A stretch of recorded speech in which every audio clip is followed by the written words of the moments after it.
Dear students, welcome to the second lecture on compensation management. We covered introduction to compensation management in the earlier lecture. Today we'll be focusing on fringe benefits. Again, I have given this in the form of question and answers for easy reference. So let's get started. So what are fringe benefits? We spoke about different types of compensation in the last lecture, which included financial, non financial compensation, direct, indirect compensation, and so on. So, fringe benefits fall under the category of indirect compensation. So, according to the International Encyclopedia of Social Sciences, it says a fringe benefit has to meet two tests. So, one is it must provide a specific benefit to an employee, and it must represent a cost to the employer. So here you see, as we discussed for indirect compensation, so the employee gets a specific benefit, but the employer doesn't give that in cash form. There is no cash reimbursement given. That becomes a direct compensation. So here the employer incurs a cost, but the benefit is given to the employee. Okay. So now, why are they given? What are the different and what are the different types of fringe benefits? So they are given for, there are various reasons. The first one is they are given for personal identification, participation and stimulation, and also for the employees to feel one with the organization, feel more connected with the organization. Okay, so this includes things like anniversary awards. So when employees complete 5 years or 10 years with an organization, there are benefits given more for recognizing the loyalty of the employee for the tenure that he has spent with the organization. Others include attendance bonus, then coupons for canteen and cooperative societies, educational facilities, sponsoring certifications, and reimbursement of tuition fees, advance given for housing. Okay, so these are some benefits given. The next category is for old age and retirement. So old age and retirement, we know once the person is no longer working, some of these benefits ensure that he still gets some form of steady income and he is financially independent. So these include pension, gratuity, and others include old age counseling, jobs to sons and daughters, and so on. The third category includes health protection, for the sake of health protection. So the various insurance coverage like accident insurance, disability insurance, hospitalization, maternity coverage. So these are for health protection. Okay. The next category is for employment security. So an unemployment insurance is given to employees. Then there are coverage given for technology adjustment. So this was something that was prevalent much more, in earlier days when there was a huge shift from manual labor to machines. So they had to be given some kind of compensation for adjusting to new system. Similarly, even now you can see when the technologies are rapidly changing, even in latest industries like the software industries and all, for adjustment, employers do make a payment either for the employees to upgrade their skills or in the form of some compensation. Okay. So next comes payment during maternity leaves. So for 6 months, as per the current government rule, for 6 months ladies are given payment. So this is also an employment security given.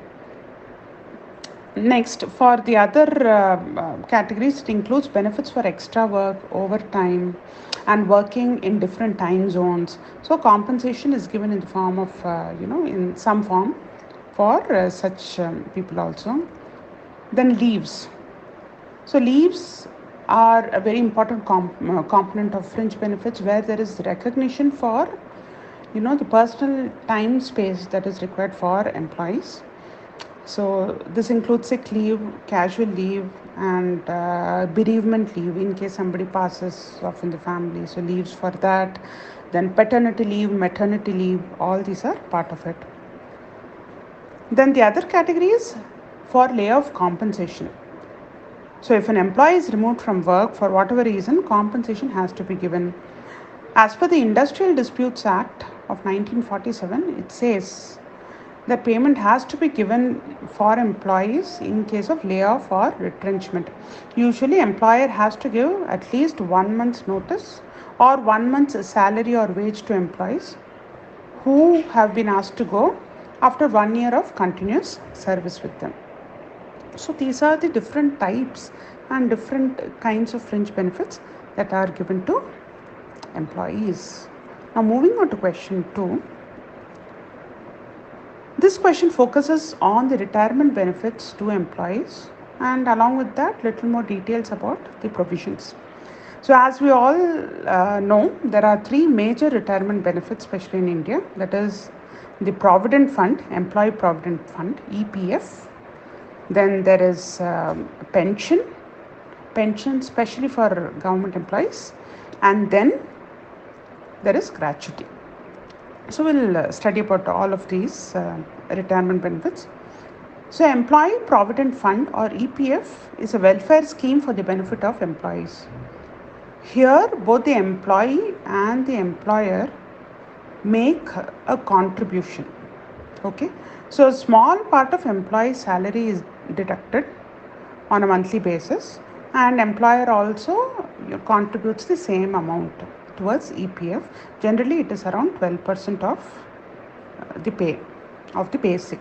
Okay, so employees are entitled to withdraw this balance only on retirement. So strictly EPF is a lump sum saving for the employees, and this can be touched only on retirement, or if the person retires early, law says at least he should be 55 before he is able to withdraw this amount of PF.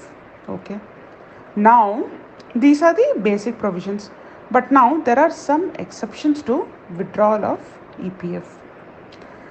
So if a person retires early on account of permanent or total incapacity to work, so if there is an accident that happens and if he becomes disabled, then he is allowed to withdraw. Then if the person completely migrates from India to some other country, he is allowed to withdraw. Then in case of retrenchment, if the employee doesn't get a job or he is struggling, at that time also it forms a strong justification to withdraw the PF amount. Please also note, employees are entitled to loans against their PF amount for various personal reasons like construction of a house or marriage in the family or treatment of illness and so on. But this also says that employee can use this loan facility only once in the whole of his life. Okay. Now we'll talk about the different types of PFs.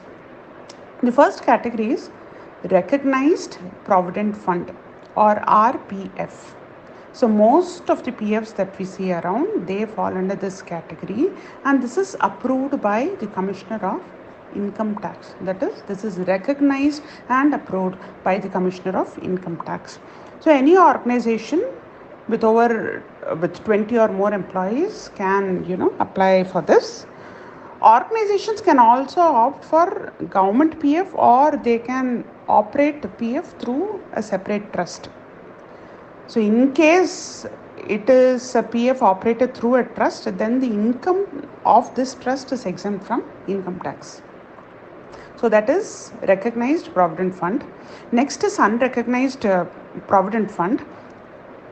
So against recognized, in this case, it is not endorsed by the Commissioner of Income Tax. However, this is perfectly legal, but there is a different tax treatment given in this case. The third category is called Statutory Provident Fund, and this is mainly meant for employees of government, university professors, and then people in the education line. And the final category of Provident Fund is called Public Provident Fund or PPF. This comes under the purview of Public Provident Fund Act of 1968. Anyone can opt for this. So anyone in private sector or who is an independent consultant can opt for this. And there are relatively less number of restrictions when PPF is concerned, and this can be withdrawn once 15 years is over. So this is about provident fund. We move on to the next retirement benefit, that is called pension. So what is pension? This is a periodic payment from the employer to the employee post retirement in consideration for his past work. So once an employee retires, there is quite often a question mark on regular or stable income for the employee. So keeping this concern in mind, the pension scheme is there, and there are different types of pensions. The first classification, so there are different classifications given for pension. First classification, under this we have a few categories. The first one is employment based pension. So this is an arrangement to provide people with income once they are no longer earning a steady income. Basically this is a tax deferred saving or deferred compensation. Originally, pension was funded by government agencies or labor unions in India. But currently, all the pension scheme, even for government and public sector employees, it is contribution based. So I think post 2003 or 2004, people who have joined the government or public sector, they all enjoy contribution based pension, in which the employees during their working life contribute a part of their income and collect it for their pension fund. Okay. So this is employment based pension. The next category is social security pension. So this is very popular in many developed countries, and this is a contribution based pension in which the citizens make payment throughout their working life in order to qualify for this later on. The third category of pension under the first classification is disability pension. So this scheme of pension plan will provide members for pension in case of any disability or any other issue like this. The second classification of pension includes uncommuted and commuted pension. Uncommuted pension means once the person retires, there's a periodical payment made to him on a monthly basis. But this is taxable. So please remember, during the working life of the employee, the amount which was reserved for pension was not taxed. But now, post-retirement, when he gets the monthly payment, this is taxable. This is uncommuted when he gets pension on a monthly basis. The other category is commuted pension. So in this, a lump sum amount is given to him, and he forgoes a part of monthly pension. So now commuted pension can be fully commuted or partially commuted. Okay, to understand this, if a person gets let's say rupees 10,000 as monthly pension, he may decide to forego or let go a part of it.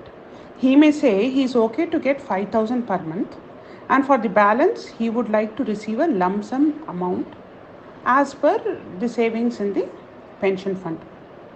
Okay. So he gets 5,000 on a monthly basis, and the balance he takes as a lump sum amount. Maybe he's constructing a house post retirement. Maybe there are expenses, marriage expenses in the family. So for that, consideration is given. Okay, now remember, as far as tax implication is concerned, if the employee who opts for commuted pension was serving the government department, it is completely fully tax exempt. Whatever lump sum he takes, it is tax exempt. Whatever he gets on a monthly basis, that is taxable. Okay. Now for non-government employees, in case the employee receives gratuity, okay, in case he or she receives gratuity, then 1/3 of normal pension is tax exempt. For example, if the person gets 9,000 rupees per month, 9,000 as the total commuted pension, then 3,000 is tax exempt in case he gets gratuity as well. Otherwise, half of the amount, if there is no gratuity, because gratuity is also a benefit. No? So for persons who don't get gratuity benefit in non-government sector, so half of it is not is tax exempt. So if the person gets 9,000 as a lump sum amount, 4,500 is tax exempt. Okay. So next we move on to the third retirement benefit, that is gratuity. So gratuity is the monetary benefit provided by the employer for the services rendered by him for the longevity of service. So this is the reward for length of service. An organization comes under the purview of Payment of Gratuity Act, which was passed in 1972. If it has more than 10 or more employees. So the rule is, in the last 12 months, if the organization had 10 employees even on one day, this comes under Payment of Gratuity Act. Okay. So what is the amount of gratuity? As per calculation, gratuity is calculated as 15 days salary per year. So 15 days salary component will be basic plus dearness allowance. So basic is the basic salary, dearness allowance is the allowance given to employees for adjusting to inflation. Okay, so per year it is 15 days salary, and then the salary value is taken. So if the person has completed 4 years and he is at some salary level, he must have got increments also, no? So the salary is taken based on the last drawn salary. So that is one big advantage here. A minimum 5 years of continuous service is necessary for availing the benefit of gratuity. So as I told you, this is the reward for longevity or loyalty. So minimum the employee has to complete 5 years for getting the benefits of gratuity. And this talks about 5 continuous years. However, there are exceptions. Like for instance, right now there is a lockdown, employees are not able to go for work. Many factories are shut down. So such exceptions are given due consideration, or sickness, long sickness, an employee has taken a sabbatical. So such events are given due consideration. Now, when is gratuity given to employees? We told this is a retirement benefit. This is handed over to employees at the time of separation. So mostly it is during retirement or termination or death, but also when there is change of job. So if the employee moves to a different job after serving 10 years, this benefit is still given to him. Okay. Now, having discussed all these, there are also situations when the employer can say that they will not give the amount of gratuity to the employee. Okay, this is called forfeiting gratuity. Okay. So in case the employee is terminated for bad conduct or for some offense committed during employment, maybe the employer has to pay a huge price for that. So if he is able to prove it, if the employer is able to prove that this was the reason for termination, then gratuity needn't be handed over to the employee. Okay. Please remember, employer, again, while dispersing gratuity, it is important that employer is duty bound to pay gratuity usually within 30 days of separation. So if the employee moves out within 30 days, he has to arrange to hand over the gratuity amount. If he fails to do so, the employee can take legal action. Now coming to the taxation part. Employees in the state, central and government are fully exempt from gratuity, fully exempt from tax on gratuity amount. So for others, it's very important, for others who are not government employees, if the company where they work is covered under Payment of Gratuities Act, then to the extent of that 15 days salary we spoke about, per year 15 days salary is reserved as gratuity. So to the extent of this rule, they are exempt from tax. But please remember, an employer, if the company is doing too well, a very rich company, they can also decide to give more gratuity to their own people. So in such cases, whatever excess they are giving over 15 days, a company may decide to give 16 days or 17 days, salary as gratuity. So in such cases, whatever is over and above 15 days, that will not be tax exempt. Tax has to be paid. Okay. If the employer, supposing the employer is not covered under Payment of Gratuities Act, then the least of the following amount is exempt. So one is we discussed about government employees. Second is we spoke about organizations which come under Gratuity Act. Now we are talking about the third situation where the employer is not covered under Gratuity Act. So in this case, the least of the following is exempt. One is either it is 10 lakh rupees or gratuity received, the lump sum that the employee receives, or half month salary for every year of service that the employee has completed. Please go through the notes, that will make it a little more clear. So one of the three, whichever is the least, will be completely tax exempt. Okay, over and above that, tax has to be paid. Gratuity is applicable for all factories, mines, oil fields, then all your software, latest companies also, new industries also, it is completely applicable. Okay. Now, moving on to the next question. What are the objectives of fringe benefits? So, objectives of fringe benefit is, it is like why we have compensation package itself. So, the objectives include to create and maintain good relations and industrial peace, to ensure reduced labor turnover, people should not leave you and go elsewhere, and to retain experienced, honest workers, to attract efficient, good talent, to boost employee morale, to protect the health of employees, to give them a sense of belongingness. I mean, they give more, no? So if they feel they belong here, employees will want to contribute more. To meet the various legal requirements. It has to also do with the public image that people have about a company. So a good image means good connects in the society. Okay, and of course social security needs like old age, maternity, and so on. So this you can just go through and quickly write the points. That is the objective of fringe benefits. And the last question is, what are the principles of fringe benefits? What should be the guiding factor for fringe benefit? Now, why this is needed is if the organization, supposing, is not doing too well, then how much should it plan for fringe benefit? Maybe it will be a little more conservative. So there are various factors that need to be considered. However, below are the principles. So one is whatever benefit the company wants to give, it should be in the genuine interest of the employees. It should be for their genuine protection and to promote their well-being. Okay? And management should not feel that they are forced to give all that. I mean, it is always important to be considerate to your people. So the way, we recently saw Prime Minister appealing, for this COVID speeches, that he has appealed to people not to remove people, not to remove employees, and not to remove, employers. And also at the household level, he has requested people to be considerate, to pay maids and to pay all the helpers.